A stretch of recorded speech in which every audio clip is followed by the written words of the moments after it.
I can't believe that this is a second day of videos about Rush Limbaugh, and I try to ignore this. I just couldn't. It's just sometimes you just get something on you that just ain't right. Well, this is just trash that we're going to be going over. And I saw this yesterday. I wanted to do the video then. And it's not healthy.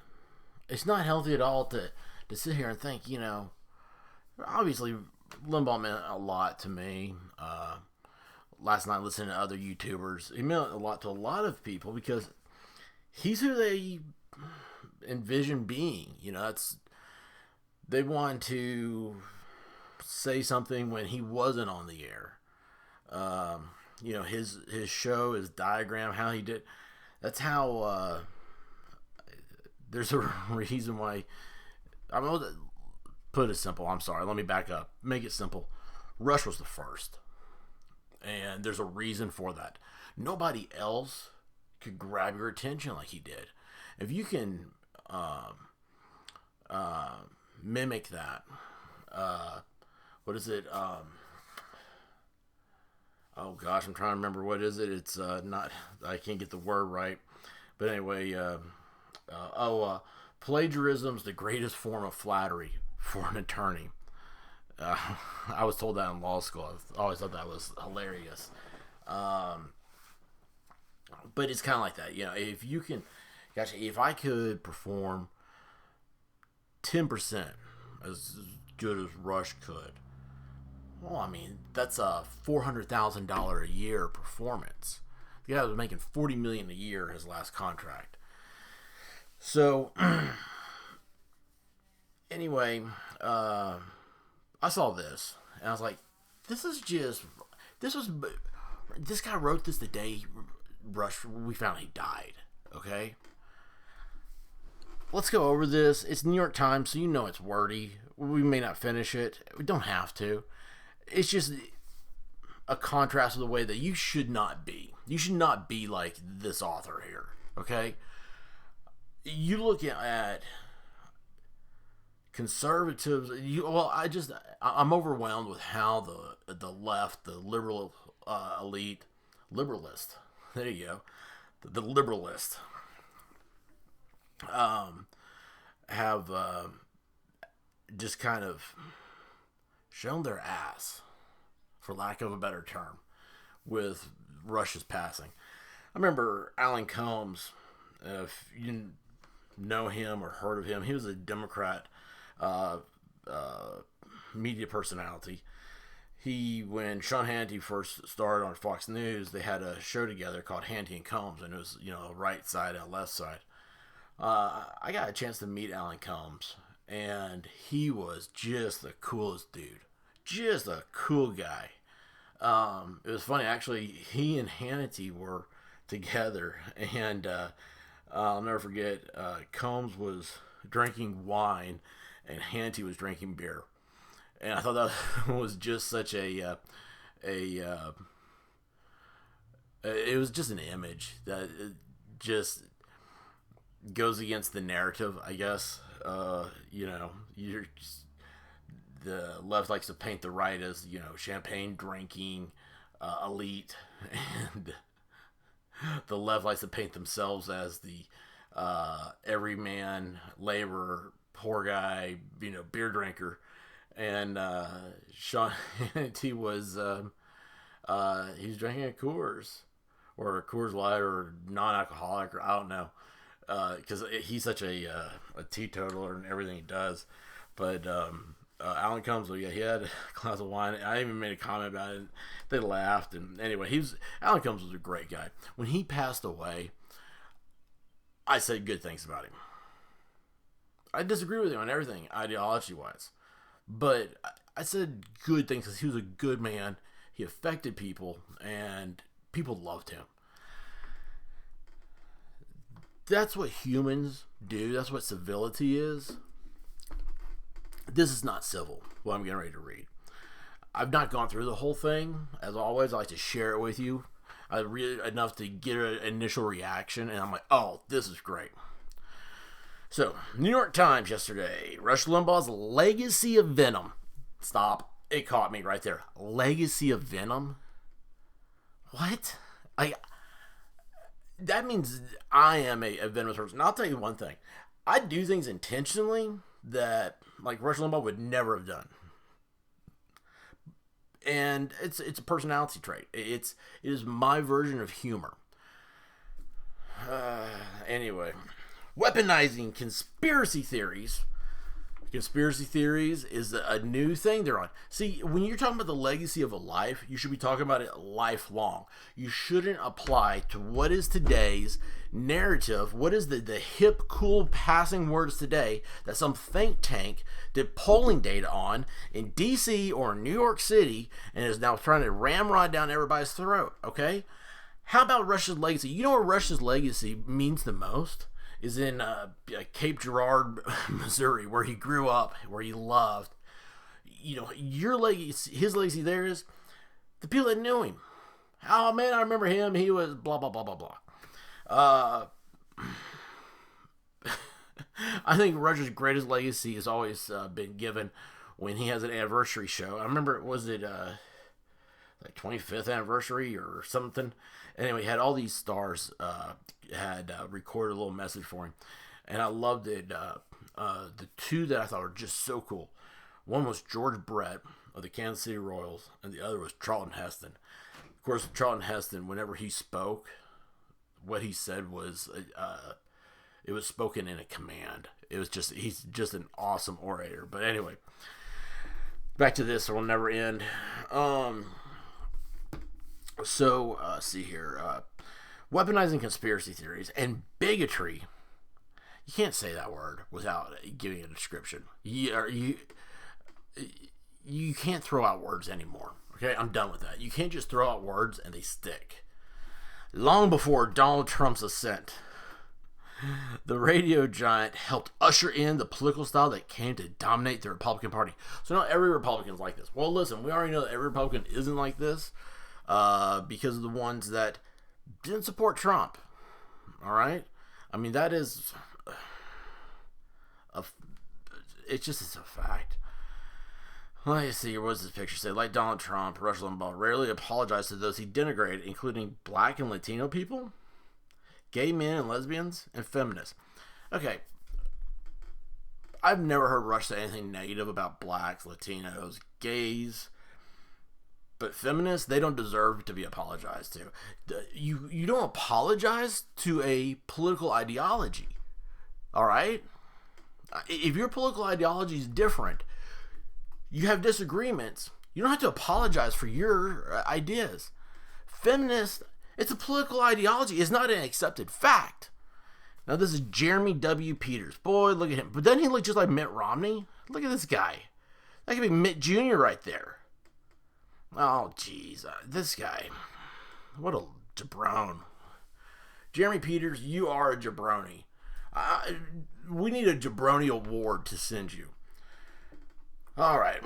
Rush Limbaugh was a uniquely merciless media voice whose influence frightened and awed presidents for 3 decades. With the moments of trauma for the nation and of political upheaval that they could trace back to something uttered through the radio host's microphone. Alternate moments of trauma for the nation. I'm sorry, he went to work on September 12th. I mean, our nation, America hasn't had trauma, I dare say, since the Civil War. I mean, trauma like other countries around the world have. America... What we face in 2020, North Korea would call it Tuesday. All right? Jeez. All right, now he goes back to the beginning of Rush. Let's see here. In 1992, as President H.W. Bush faced the revolt from the right, led by Patrick Buchanan, a rival Mr. Limbaugh had promoted I don't think Rush ever endorsed anybody. So Bush extended an olive branch by inviting the host to stay overnight at the Lincoln bedroom. I've heard that story, but I don't know if that was 92. Mr. Limbaugh, I know the Bush family and Rush. He talked about a lot. He's close to him. I mean, it's a nature of the beast. But he also criticized them. I mean, who has friends that they haven't criticized, right? If you're a woman, how dare that bitch show up wearing the same outfit you're wearing? But you love her to death. Mr. Limbaugh returned the favor by leaking that the president had been so gracious. Leaking. Like, this is some sort of, like, top secret information here. He carried his guest bags upstairs. Dear God, the President of the United States has manners. Son of a gun. Well, George H.W. Bush just he sucks then, right? Because he had manners. You know, your guests come in, you say, oh, here, let me get your bag for you. You don't take it. Thank God I grew up in the South, and my mama is a Southern woman. Within minutes of the announcement of Mr. Limbaugh's death, Donald Trump called Fox News. And praise. I didn't hear Trump on Fox News. I just know that was the first time since he left the White House he has talked to the media. I want to thank Fox News for accepting his call in this world where everybody's a bunch of goobs. Who wasn't the first conservative media star to endorse Trump for president? He didn't endorse him during the primary, dude. He didn't endorse him during the primary. I mean, I remember sitting there thinking, because he said such great things about Cruz. Finally, one time on Rubio, he was like, Rubio's my senator here in Florida. He goes, I like the guy a lot and stuff. He goes, I just really disagree with him on, whatever it was of the day. That's the worst I heard him say about anybody. Let's see here. He spun conspiracy theories about the supposed involvement of Mr. Clinton and his wife, Hillary, in the death of former Deputy White House Counsel Vince Foster, and spread lies about former Barack Obama's birthplace. Look, I'm no conspiracy guy about it, but I mean, a lie is to tell somebody, is to convince somebody of something that isn't true. You have the intent and purpose of doing that. You have to take away, how do you know if it's true or not? I know people just, every time I hear, oh, Obama was born in Hawaii, and then it's followed by, you racist, you Islamophobe and xenophobe, all those other phobos, whatever. Look, if it's, why fight it? I mean, why are you so angry about defending something like that? Most people don't have a problem finding their birth certificate. You go down to the county health department and you ask them for a copy. It's pretty easy. Anyway. That break was brought to you by Dr. Pepper. Gosh, I'm addicted to that stuff. Vince Foster. Vince Foster's the guy. He was found in a park in D.C. He committed suicide. They ruled it. He committed suicide by shooting himself twice in the back of the head, if I'm not mistaken. You tell me where the conspiracy is. Anyway, let's see here. Obama's yet to prove his citizen. I was always referred to him on the air using the former president's middle name, Hussein. That's his name, okay?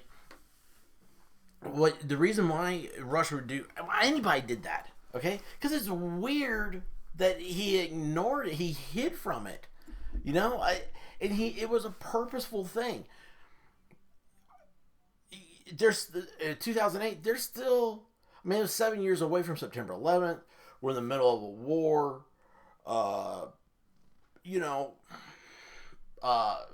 What's it? Saddam Hussein, right? Isn't that his name? The Iraqi dictator. It's not good to have the same name as Saddam. All right. So the Obama's team, they didn't put like OHB on anything. Yeah, it's a political thing. Oh my gosh! Of course you're gonna just use his middle name because you're pointing out the stupidity of it. Let's see here. Few media stars were as crucial in making disinformation. This is another thing. God, I hate it. Just because you are going to have something published from the New York Times does not mean that you can go around and say everything else is disinformation. False rumors and fringe ideas. A fringe idea and a false rumor are not the same thing. The right's new reality. And towards the end of the Trump presidency, Mr. Limbaugh's wanted to indulge the paranoia among Trump's friends. What does this have to do with Rush Limbaugh's life? Again, this guy's he is waiting. Why is he given a platform to just trash the guy who just passed away? That's all he's doing here is just trashing him in his view, in his own little Nancy view, okay? He pees the bed. He carries a purse. He's a wimp. What's his name again? Romney Jr. here? Jeremy Peters. He's just doing it in his own view. He probably thinks this is going to get him laid. And I hate to tell you this, the tranny's not going to be a bottom bud. Dude, this is so stupid. I mean, just get over it. Don't push your values on somebody else in a obituary. This is a reflection of everything that's wrong. We don't need to read anything else about it because all it is, I'm not arguing with this. Look how stupid this paragraph is. Allie Beth Stuckey, a conservative writer and podcast host, responded to news of the death on Wednesday by saying, Rush was hated by all the right people. No! There's none of those people that I want to hang out with. Could you imagine being locked in a room with the people that hate Rush Limbaugh? One, I'm going to guess it stinks. Have you ever been around? You're sitting there going, God, what is that smell? It's getting a headache. And then you realize it's coming from the patchouli spreader sitting down next to you. It is I can't describe it. There's all these like fragrances of like, liberals use a cover-up fragrance all over their body. It's some kind of cover-up fragrance. It doesn't smell like it's clean to me. I'm sorry. I am sensitive to allergies and sinus stuff, and that's what it smells like. Let's see here. Last year, Mr. Trump awarded the President for Medal of Freedom. So you know what? That was a great gift. That was a great honor. Trump's like, Rush. What's his viewership? I mean, it's like 60 million or something. God, it's probably more than that. I forget what his viewership was. He meant a lot to a lot of people, a lot of Americans. All right. What more do you want? I'm sorry. Did you want him to be the first woman on the moon? I mean, dear Lord.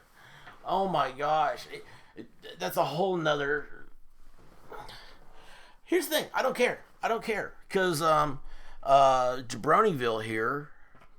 Look at this. Who shows a picture like this? Look at this. Supporters of Hillary Clinton. They passed a billboard. They put this there like that is a threat. Okay? Like that is threatening to these people. Meanwhile, are these two broads? Because I can't tell. This one has a purse. It might be this Peterson guy. I don't know. They both have like chick hats, right? Those are men pants though, I think. Those might be men pants too. Oh yeah, they are. They're cargo pants. So is that two men? You shouldn't have to guess whether that's a man or a woman. It just ought to naturally reflect. Jeez. I mean, do some shoulder shrugs. Eat some protein. Stand up straight. Your Jack Bauer satchel, dude, it should be down here, a little bit lower. Anyway, it should also be a cross the head so he can't be stolen.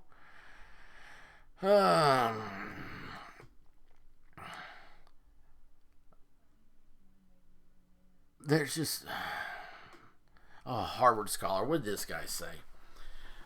Without Rush Limbaugh, there's no way you get from the party of George H.W. Bush to Donald Trump. Well, when did George H.W. Bush become a hero to the left? Bill Clinton ran against him and beat him. Okay?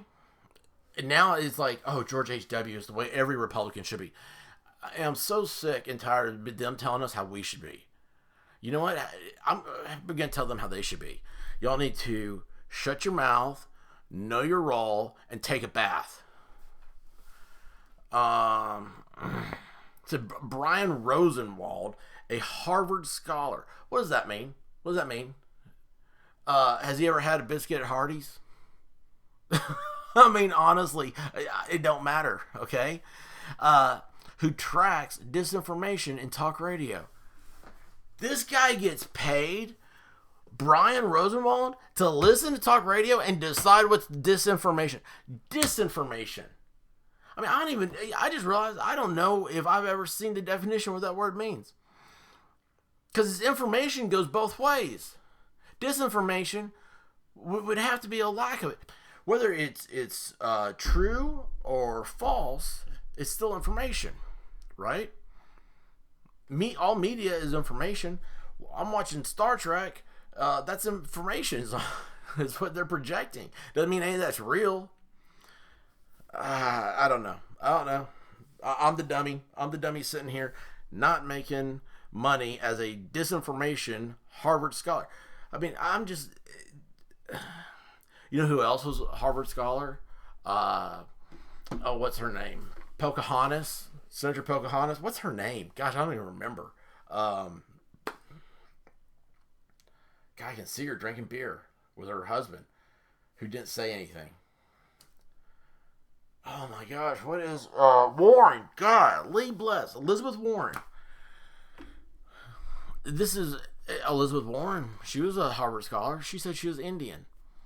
You know what? We ought to go through everybody who says they are a X, Y, or Z to get a benefit or to be a diversity hire or some kind of whatever. I'll just ask them for their DNA. You know, you do those DNA tests, man. It'll tell you whether or not you have. It'll tell you everything you are.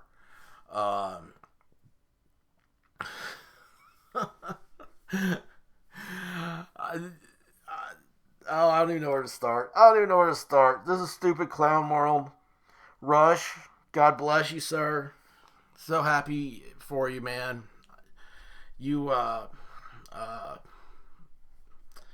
meant a lot to us, and best part is, you always said you wish your father was alive so he could see what you've done.